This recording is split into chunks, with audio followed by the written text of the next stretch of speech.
नमस्कार मित्रांनो, नागोठण्यामधून रेस्क्यूचा कॉल आलेला आहे. बघूया आता कुठल्या प्रकारचा साप आहे आणि कशा प्रकारे रेस्क्यू करतो तो तुम्हाला दाखवतो.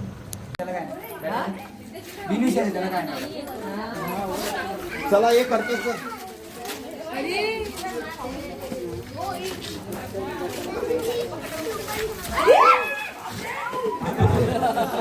काय घाबरू नका, बिनविषय आहे त्याचं काय नाही. जीवन आहे ना रे. मग काय करतो आता, गटारात टाकतो.